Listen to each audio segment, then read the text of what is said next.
Alright, ladies and gentlemen, my name is Mangus, and it's finally time for another Fire Emblem character spotlights. Today we are checking out maybe one of the most popular female characters in the franchise, so I'm sure everyone will get along perfectly fine in the comment section.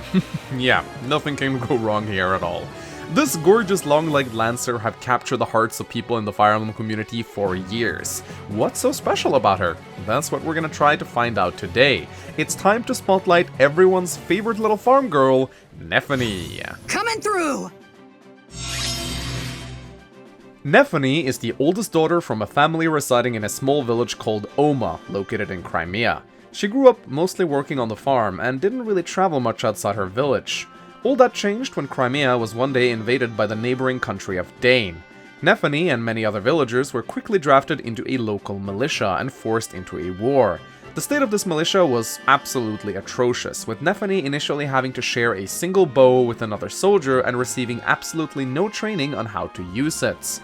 Many soldiers deserted before the war against Dane even began, and the morale was at a constant all-time low.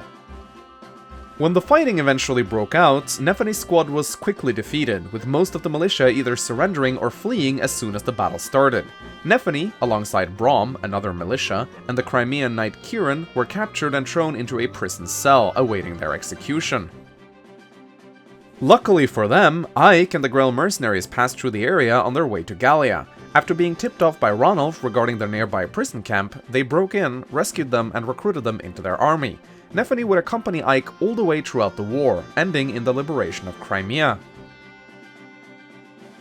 After returning home to her village of Ohma, Nephenee lived peacefully there while boasting to her family and friends about her combat experience under General Ike. However, 3 years later, Nephenee was called to arms once again, when General Yardley of Feralray, under orders from his duke, Ludwig, appeared in the village to incite local villagers into a rebellion against Princess Alincia. With the help of her old friend Brom and a rogue called Heather, Nephenee was able to quell the uprising and defeat Yardley. They then traveled together to the Crimean capital of Melior to warn Princess Alincia of the upcoming rebellion planned by Duke Ludwig, giving the Crimean royal knights some time to muster a response to the uprising. Nephenee would later accompany Ike alongside the Grell mercenaries as they joined the war between Gallia and Begnion, fighting on the side of the Lagus and against the forces of Dane.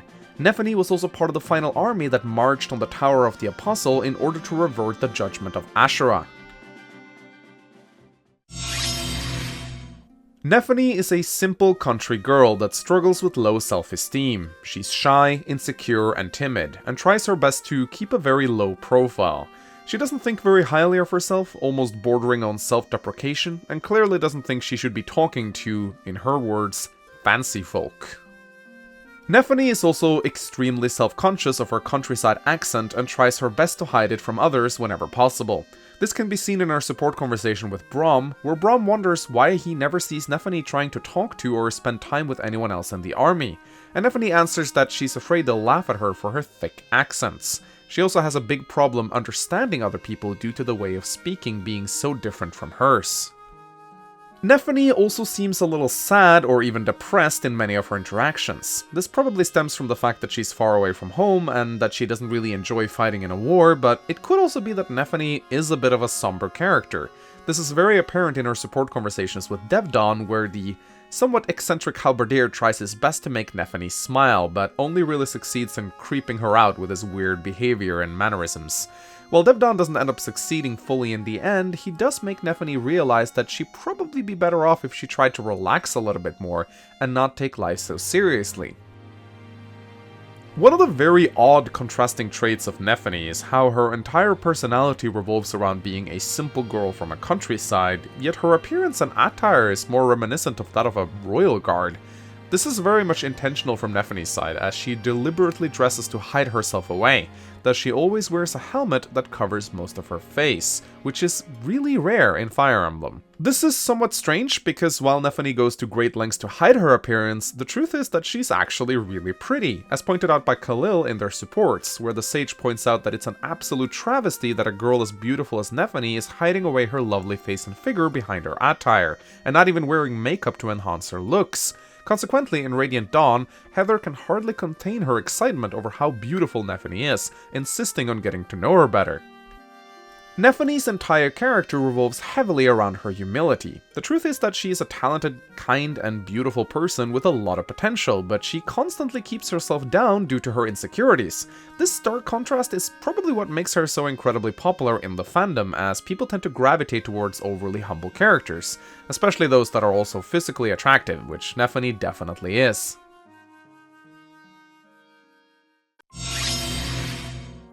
Nephenee's name is based off a variant of the Greek mythological Nephenee, which was a beautiful nymph woman devised to trick a mortal man into lusting after her.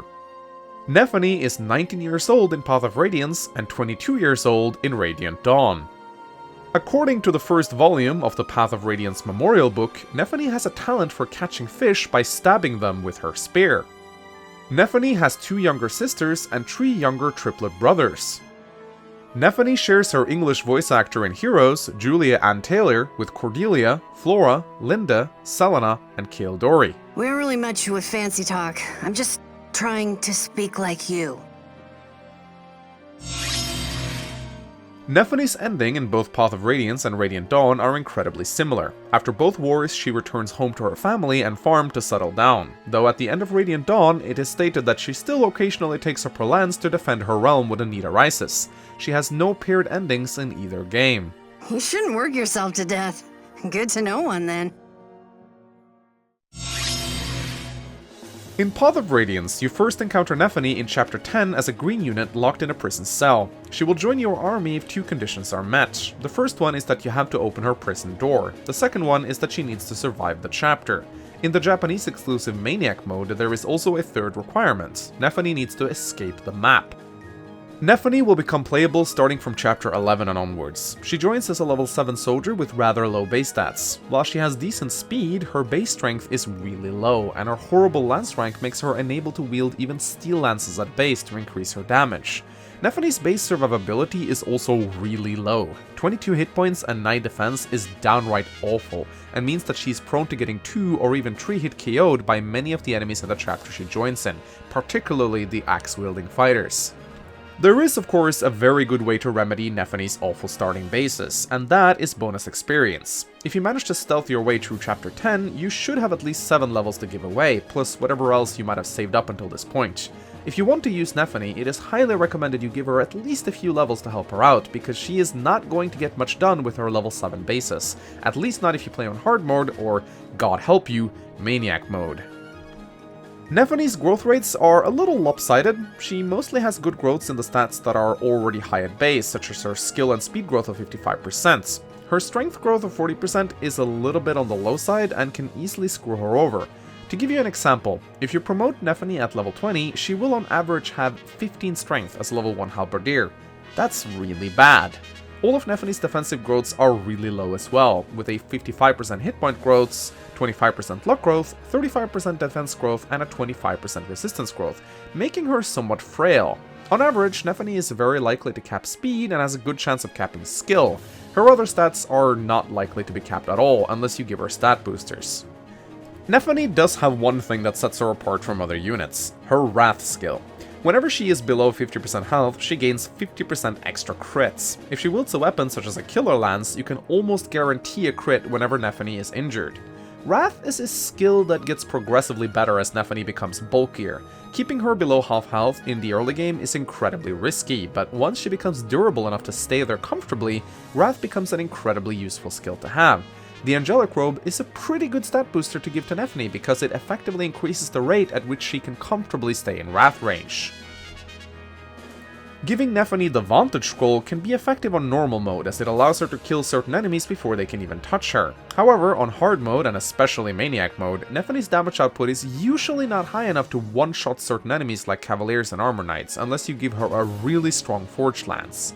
Resolve is also another incredibly useful combination with Wrath, though you get the Resolve Scroll so incredibly late in the game, and at that point, you can pretty much solo the game with Ike anyway, so it's not exactly needed. Path of Radiance Nephenee is a unit with potential for sure, but if you want her to reach it, she does require a lot of investments. Bonus experience and defensive stat boosters is a good way to make her reach it faster, but one could make the argument that there are other units in Path of Radiance that becomes just as good without requiring all that special treatments. Overall, Nephenee is a unit that certainly won't let you down, but she's not going to carry your team on her own unless you put all your eggs in one basket with her. In Radiant Dawn, Nephenee shows up in Part 2 as a level 1 halberdier. She is available for most of Part 2 and a good chunk of Part 3 as well as being pretty available in Part 4 and of course the endgame. This makes her availability pretty good as far as Radiant Dawn goes, as she can be deployed in a total of 24 chapters. To give you a comparison with the two other halberdiers, Aran is available for 22 chapters, while Dunved is only available for 17. Due to this, Nephenee's decent availability makes her the popular choice for many players. As a unit, Nephenee is pretty similar to her Path of Radiance self. She excels at skill and speed, but her strength is still incredibly shaky. Her survivability is not as awful at base as it was in Path of Radiance, but Nephenee is by no means a frontline tank. That said, her base resistance is a lot higher in this game, almost rivaling that of her defense, which makes her pretty useful against mages. No, I'm not gonna say it. Okay, I'm gonna say it. She's a mage killer. Nephenee's Radiant Dawn growth rates are even more lopsided than they were in Path of Radiance, with her hit points and strength growths actually going down, and her skill, speed, luck, defense, and resistance growths going up. In particular, Nephenee's strength growth of 35% is downright atrocious. However, due to the way bonus experience works in Radiant Dawn, this can easily be remedied. Since you are guaranteed 3 stats with each level up using bonus experience, you can exploit this by capping her other stats early. As a halberdier, Nephenee will on average cap her resistance at level 10, her skill at level 11, and her speed at level 12. Once you cap these stats out, you will on average have 9 levels remaining to increase Nephenee's other stats with bonus experience. Nephenee's low strength is also somewhat remedied by the new type of weapons available in Radiant Dawn, Great Lances. With these powerful but heavy lances, Nephenee can boost her damage output at the cost of some of her speed, which is a nice trade-off for her, seeing as she's usually fast enough to double most enemies. Nephenee can also greatly benefit from a strength transfer from Path of Radiance, as in addition to the extra damage, she also effectively gains +2 speed in the early game when wielding Great Lances, due to how weight is counteracted by strength in the Tellius games. Sadly, Wrath has taken quite the nerf in Radiant Dawn, now only activating when Nephenee is below 30% hit points as opposed to 50%. This makes Wrath a lot more of a clutch skill that gives Nephenee a chance to strike back when an enemy drops her low, and less of a useful utility skill, since intentionally leaving Nephenee at 30% health is extremely risky. It can still be done, but it requires the player to be very aware of incoming damage in order to capitalize on it. As for other skills that are useful to place on Nephenee, Resolve is as good as ever combined with her Wrath, as it allows her to deliver deadly critical strikes whenever she is low in health. Vantage is also a skill that can be situationally useful when it procs, allowing Nephenee to dispatch some threats before they can even touch her. She also greatly benefits from Adept due to her high speed. Cancel and Disarm are also worth considering, as Nephenee's high skill will make them proc frequently, preventing her from taking dangerous counterattacks, thus aiding her survivability. In the endgame, Nephenee will very reliably cap her skill and speed, and has a good chance of capping her resistance as well. Considering the endgame is filled with magic-wielding foes, this means Nephenee has a big advantage there. She is also a good candidate for wielding the powerful Wishblade Lance. Overall, Nephenee is somewhat better in this game compared to Path of Radiance. She's readily available, has good speed, and is probably your best choice for a sentinel going into the tower. While there are many units that outclass her in the early game, and Royal Legoos that will compete for a spot with her in the tower, she's still a good unit that gets the job done, as long as you're willing to invest some resources into her. Take good care of this little country gal, and maybe she'll eventually show you that gorgeous smile. We don't really much with fancy talk. I'm just trying to speak like you. For a character that's available in 2 games, it surprises me how little there actually is to learn about Nephenee's character. She has a total of 3 supports in Path of Radiance and a handful of base conversations in both games, but honestly, I feel like you can learn everything there is to know about Nephenee in a couple of minutes, and after that, you won't really discover anything new or fascinating. Nephenee is a pretty plain character, and that's pretty much supposed to be her gimmick. She's easy to like due to her shy, polite nature, but as far as being an exciting and deep character goes, I'm afraid I don't really have much to go on. 2 out of 5 stars. This is undoubtedly the biggest aspect of Nephenee's incredible popularity. Her design is gorgeous, plain and simple. In fact, I would argue she's probably one of the best looking female characters in the franchise. Nephenee's amazing yet elegant attire reflects strength, compassion, elegance, and grace. I love that despite wearing a helmet, her facial features still shine through.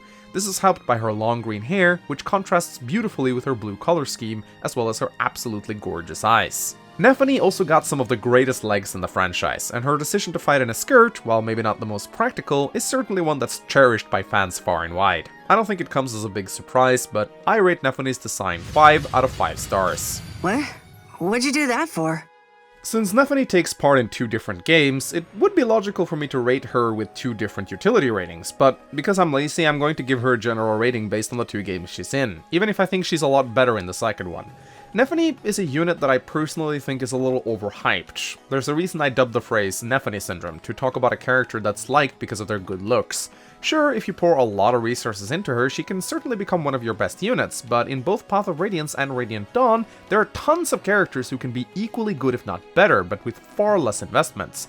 I don't think Nephenee is a bad unit by any means, I just think she's sort of average. Just remember that if you want to argue that Nephenee is one of the best units in the game, that also means you'll be forced to compare her against units like Titania, Oscar, and Soren, and when you do that, she suddenly doesn't look so amazing anymore.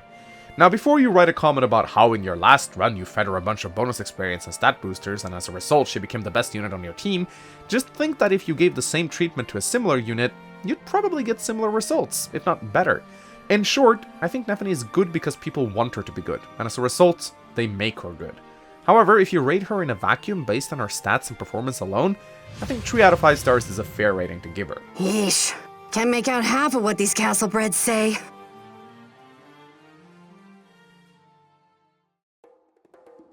Thank you so much for watching this Fire Emblem character spotlight. I hope you enjoyed it. If you did, please leave a like and a comment, and share it to a friend that might find it interesting. It really helps out the channel a lot.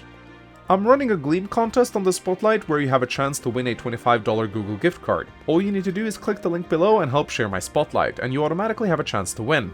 By doing this, you're helping my channel grow by making my spotlight reach more people, so I thank you a lot for doing that. Before we end, I would like to give a huge shout out to my amazing Patreon supporters. You guys are the absolute best, and I'm so grateful for your support. By becoming a silver tier Patreon yourself, you can actually request your very own Fire Emblem character spotlight, and you also get a bunch of other amazing benefits, such as access to my Discord Patreon channel and the ability to participate in monthly Patreon hangouts and ask questions for Patreon Q&A videos. Check out the link below to visit my Patreon page, and you can finally get some love shown for your favorite Fire Emblem character. Finally, I would like to thank my designer Jake, who designs the beautiful visuals of the spotlight, alongside my script reader team, which consists of Mecha, Sonagi, Heliosan, and Lunaris. I've also included any sources used in the spotlight in the video description. Thank you so much for watching, and I'll see you next time. Goodbye!